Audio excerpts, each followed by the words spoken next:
trendybeats.com.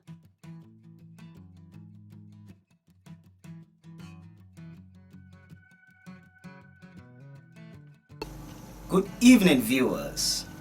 Welcome to the program Advocacy and its Impact in Nigeria. Our focus today is on non-governmental organizations. My name is Stephen Daniel Kura and you're welcome once again. Today I have a guest with me in the studio and I'm sure our viewers can see him. And in a short while I'm going to introduce our guest, but I'm sure some of you may be asking, what will we be discussing today? Today we'll be concentrating on a non-governmental organization in Nigeria called the Empowerment for Internally Displaced Persons Foundation in Northern Nigeria. And today I have the chairman and founder, Mr. Dogara Simon Dambaba. Mr. Dogara Simon Dambaba, you're welcome to the studio. Thank you, Mr. Steve. It's a pleasure having you today. Pleasure is mine. And I'm sure our viewers are also happy to have you in the program today. So, sir, please say hi and hello to our viewers. Thank you, Mr. Stephen, and welcome to this discussion. You're welcome, sir. We will go straight to our questions because of time. Mr. Dambaba, yes, as the founder and chairman of the Empowerment for Internally Displaced Persons Foundation in Northern Nigeria, EIDPF. Sir, tell us about your NGO. What do you people do there? Thank you, Mr. Stephen, and of course, Empowerment for Internally Displaced Persons Foundation is actually born out of the need to actually reach out to Nigerians. It is a call. It is a call to service, a call to assist. It is an empowerment, an NGO that actually seeks to empower Nigerians. Of course, perhaps before we actually discuss this in details, maybe I should tell you my background. I am actually a grandson of a chief imam, a man who actually single-handedly brought Islam in his village. That is my grandfather in person of Jibrin. Yes. So Jibrin actually brought this Islam into his own village, and then my mother happened to be the second child of my grandfather, and so they were actually 29 of them. And then I have relations who are Muslims, and I have some who are Christians.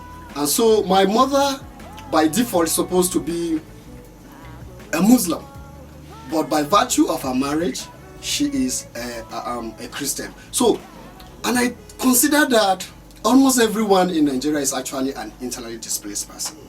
Of course, I'm sure Nigerians will, especially Northerners, will attest to this fact, and those who are from the southern part of Kaduna and Kaduna State in general. And I'm sure some will also disagree with you. Well, yes, I can actually defend it. Yes, it's debatable, and then maybe my point is yes, sir.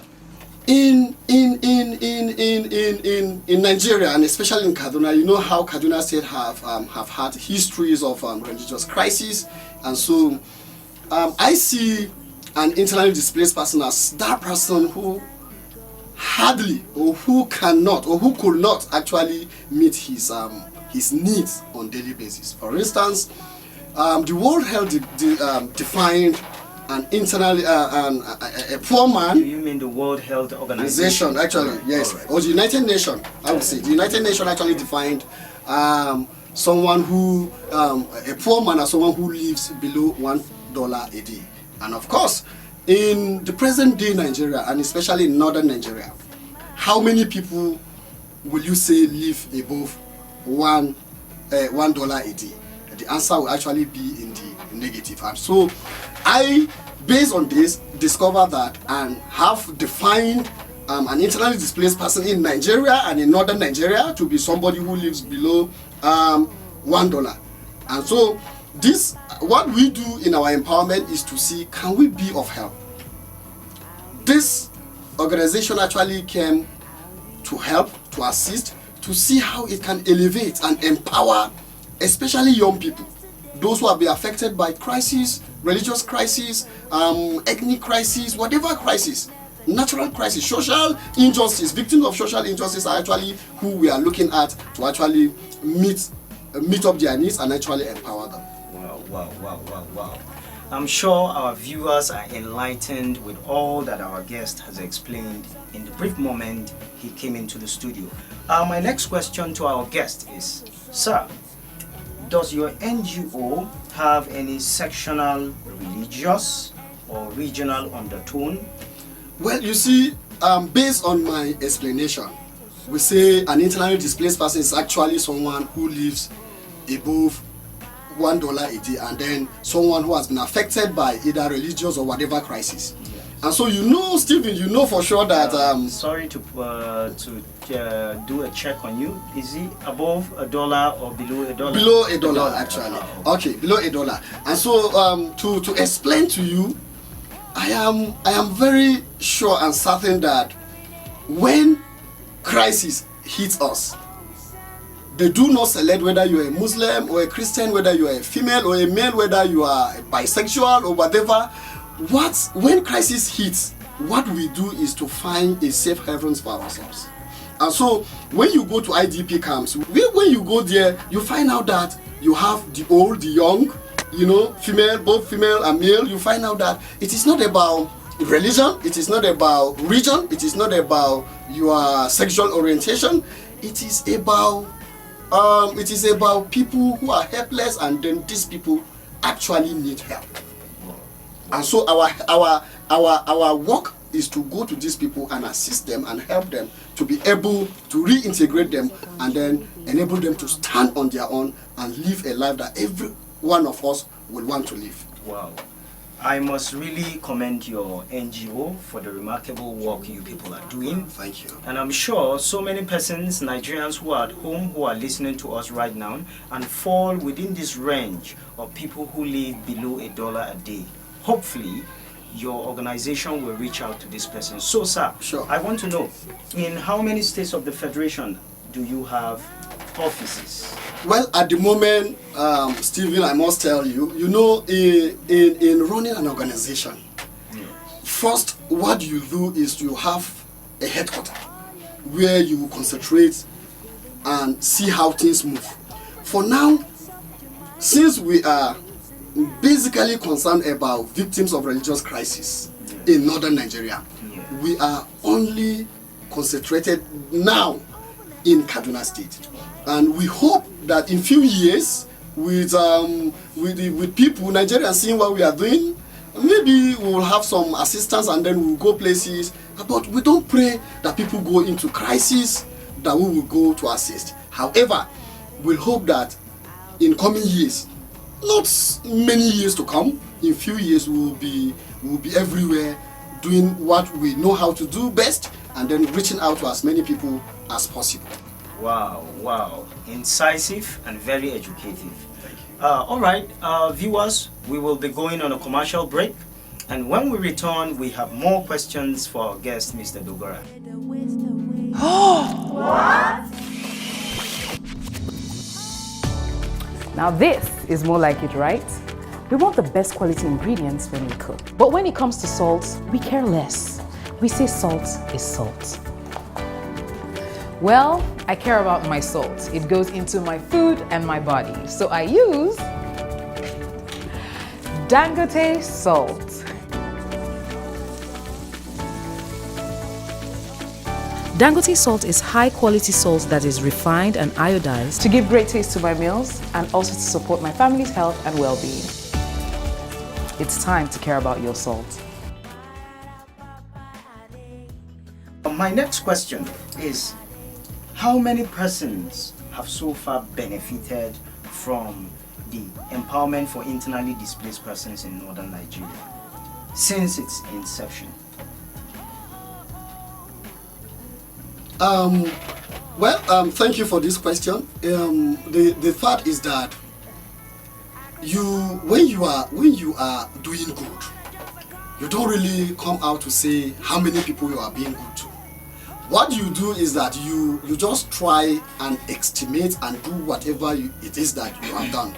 For instance, I can tell you that we have more than 1,000 people who have benefited from this. Of course, it might be too little, but that is our own little way of helping.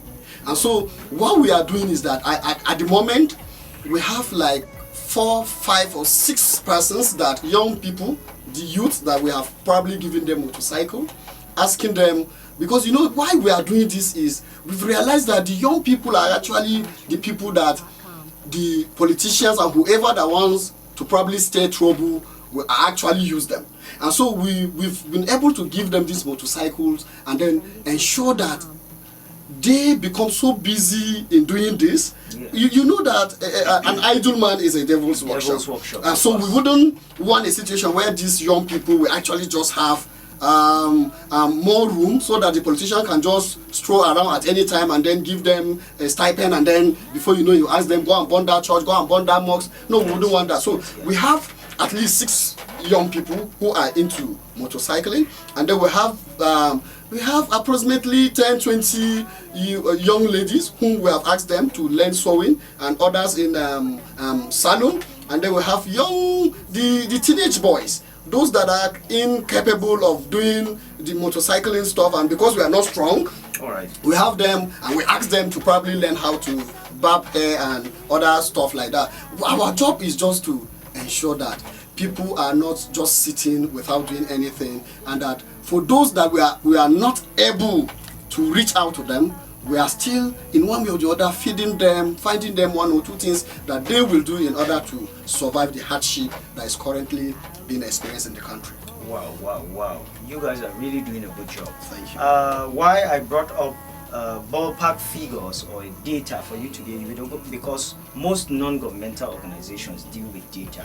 This is how sometimes you source for financial support and sponsorship from foreign companies and organizations. So you need this data and you need these figures. Yes. All right, my next question to you, sir, is do you currently have any persons or organizations who are currently sponsoring your NGO financially? Well, the truth of the matter is that for now it is just a family and management affairs. I've not been able to have somebody to come in to support. Of course, if I've had people or organizations supporting me, we'll have probably be talking about 10,000 or whatever people that we've been able to impact. But we are still going places. We are still doing what we are doing. We are hopeful that one day, somehow, somebody will notice what we are doing, and the person will come to partner with us, and that we will do better, we will do greater works, we will reach out to people, and that we will be able to, maybe by then, when you call me to come here, Stephen, I'm sure by that time, even Nigerians will be sure that we're actually doing it, because they probably must have felt the impact and they've seen the result everywhere in the society. All right. So what you're trying to say is that in future, you hope to go nationwide, not only being resident in northern Nigeria. Yes, but we are not praying for crisis so that we'll go nationwide. All right, it's all good. All right, so finally, my next question to you is, you kept using the pronoun we. When you say we, do you have a team or a personnel that work alongside you, the chairman? Yes, of course. In an event where you have an organization, you have to find people who are like minds, people who work with you in order to achieve your goals.